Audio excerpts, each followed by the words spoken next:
all alone, swirling thoughts of self-doubt, insufficiency, and ineptness haunting you. You may feel worthless, one who hasn't lived up to these undefined expectations of what you have of yourself and everyone around you. Don't worry, this kind of self-loathing is a part of just being a human. Life is unpredictable. It's alright. At any point or stage, it can throw you a curveball. But the thing is, how you calm yourself or advocate your emotions. This is self-efficacy. Learning how to deal with toxic thought processes. And how to reach these deepest recesses to find out why do you have these thoughts in the first place. In this episode, we are talking about one's self-worth, esteem, and image. Over the years, I've learned one thing which resonates with me ever so strongly. The ability to feel confident, secure, and happy is a cognitive struggle. When you feel bad about yourself, it's either a symptom of you not being able to match up against a self-image that you either have created for yourself or one that the environment around you has created for you to behold and conform to.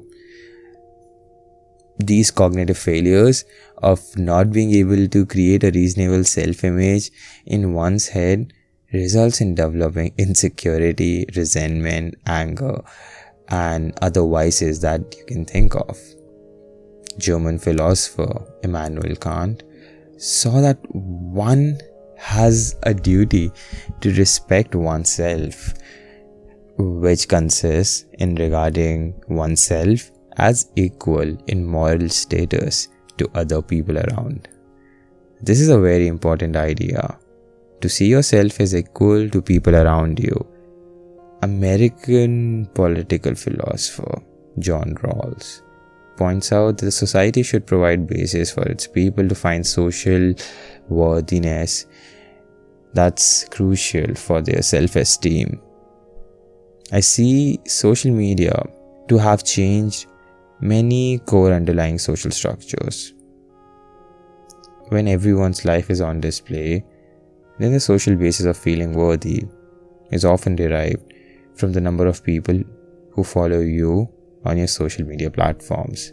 Validation stemming from how you look to most mundane of things. The modern human self-image is exacerbated by social media, reinforcing this notion that likes and comments from stranger on the internet is the new contemporary machinery to obtain your daily dose of gratification. Social media is slowly but surely reinforcing this idea that validation from others is the marker for your self-worth. According to ancient Greek philosopher Socrates, one's self-confidence comes from his, her, and their own belief systems. This belief system has to be crafted or created through familiarizing oneself with notable works of science, literature, music, society, culture, history, philosophies, etc.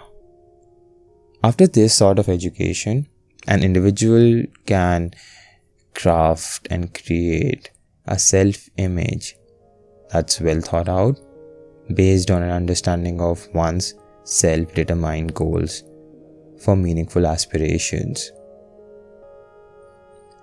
When you establish your own self-worth, talents and opinions on the basis of what everyone believes in, then you are conforming to a societal groupthink of what's right and what's wrong.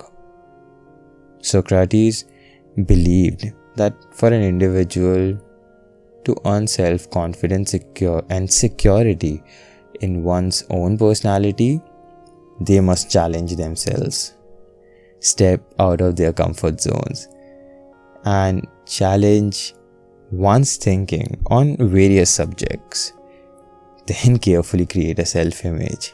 Simplistically, you have to become the judge and juror of your own life, examining the fault and crevices of your own being, acknowledging your strength and weaknesses alike. Create a self-image in your mind through mental gymnastics of self-education and questioning and self-awareness to develop these muscles in your brain, which I learned comes from admitting your shortcomings, and it is excruciating, but it indeed develops a self-image that you can envision in your own head, which isn't a byproduct of some obscure dogmas derived from advertisement and likes from strangers on your social media. Natural confidence stems from the way you look at yourself. It's asking, when you look at yourself in the mirror, do you despise yourself? Or do you narcissistically worship yourself as well? Or do you look at yourself as someone who you really care about? These kinds of self-questioning are the initiation for self-examination, creating this self-image of yourself that you can love.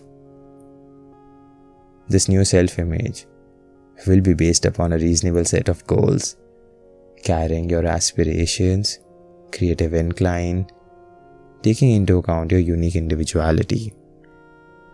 I would never claim that this cognitive exercise is a one-time process, but rather a habit that gets honed with more practice. It's an ongoing struggle, but this struggle makes you see yourself as a human you aspire to become. An unexamined life is not worth living. A famous dictum apparently uttered by Socrates at his trial for impiety and corrupting youth of Athens, for which he was subsequently sentenced to death, as described in his friend Plato's Apology. Let's ponder about this to discard anxieties, self-inflicted mental wounds, to reconcile with the self-image that we all individually aspire towards, to find more security